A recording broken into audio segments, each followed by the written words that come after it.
আসসালামু আলাইকুম, সবাই কেমন আছেন? আশা করি ভালো আছেন। তো আজকে আমাদের সাথে একটা ঘটনা ঘটছে, সেটা আপনাদের সাথে শেয়ার করার জন্য এই ভিডিওটা মূলত করা। তো আমি কয়েকদিন ধরে আমার শরীর সিক, মানে দুর্বল। তো এর জন্য আপনাদের ভাইয়া আজকে আসার সময় আমার জন্য ডাব নিয়ে আসছে। তো এই যে একটা ডাব নিয়ে আসছে। তো এই ডাবটা এরকম মুখটা বন্ধ ছিল। তো আসার পর এটা হচ্ছে নাইফ দিয়ে কেটে হোল করে তারপর হচ্ছে পাইপ ঢুকায় আমাকে দিছে যে তুমি এটা খাও। তো আমি বললাম যে তুমি সব আসো খাই। তো বললো যে ঠিক আছে, তুমি খাইতে থাকো, আমি আসতেছি। আমি বিশেষ করেন পাইপটা দিয়ে একটা টান দিছি, টান দেওয়ার পরে আমার মনে হলো আমি ট্যাপের পানি খাইতেছি, মানে কলের পানি, কাঁচা পানি থাকে না, পুরো কাঁচা পানির মতো। এই যে ডাবের পানিটা, ট্রাস্ট মি, এইটার মধ্যে ডাবের কোনো ঘ্রাণ, মানে একটা আমরা খাস বাংলা বলি না, বাসনা গন্ধ কোনো কিছু নাই, মানে ডাবের কোনো কিছু নাই। আমার ঠান্ডা লাগছে ঠিক আছে, কিন্তু আমার টেস্ট বাট ছাদে উঠে নাই যে আমি ডাবের টেস্ট অন্তত বুঝবো না। আপনারা দেখবেন জীবন যে মিনারেল পানির যে বোতল আছে ওই পানিটা খাইলেও কিন্তু একটা ডাবের একটা টেস্ট বাড়ি দেয় মুখে। তো এইটা মুখে দেওয়ার পরে মানে ডাবের তো একটা কসকস ভাব থাকলেও ডাব ডাব একটা ফিল কিন্তু ডাবের পানিতে পাওয়া যায়।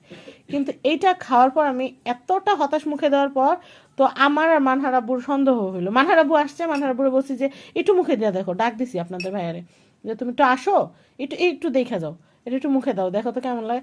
পর মানহারাবু মুখে দেখো এটা তো ট্যাপের পানি। দুজনে তাকাইছি, মানহারাবু বলতেছে খাওয়া লাগবে না। বলছি খাওয়া লাগবে না, ঠিক আছে বুঝলাম, কিন্তু এটা আমরা একটু ঢাইলা দেখি। তো আপনাদের ভাই এই যে গ্লাসে ঢালছে, ঢালার পরে দেখেন এটা আপনি দেখবেন যে এরকম ডাবের মধ্যে কিছুক্ষণ পানি ঢাইলা রাখলেও কিন্তু একটু এরকম ঘোলাটে হয়। কিন্তু এই দেখেন, মানে এটার মধ্যে ডাবের কোনো মানে বৈশিষ্ট্য গ্রান টান কিচ্ছু নয়। আর মনে হইতেছে কি কোন একটা সাইড দিয়ে হয়তো হোল কইরা এটার মধ্যে আবার পানি ভইরা রেখে দিছে, এরকম লাগতেছে। তো আমি এরকম ডাবের গায়ের মধ্যে হোল খুঁজতেছি যে কোন কোন দিক দিয়ে হোল করলো, কোন দিক দিয়ে হোল কইরা পানিটা বাইর করলো। তো এর মধ্যে আবার আমি টিভিতে দেখছি যে কোনো জায়গায় বেড়াইতে গেলে ডাব টাব খাইতে না, এগুলোর মধ্যে নাকি ইঞ্জেকশন দিয়া তারপর নেশা টেশা মিলাই দেয়। তো আমি কোথাও গেলে এরকম বাইরে থেকে ডাব খাই না, বাসায় একবারে 6টা 8টা কিনে তারপর হচ্ছে খাই, বা একদম যদি বেশি খাইতে মন চায় তাহলে একটা এরকম করে নিয়ে আসি, পরে ঘরে মাথাটা এভাবে করে কেটে তারপরে খাই। তো যাই হোক, আমার কাছে এখনো মনে হইতেছে যে এটা ডাবের পানি না, এটা মনে হচ্ছে মানে ট্যাপের পানি। কারণ ডাবের পানি হলে ডাবের প্রপার স্বাদটা না থাকলেও কচি ডাবটা একটু কষ্টি কষ্টি লাগলো, কিন্তু ডাবের একটা ফ্লেভার থাকে।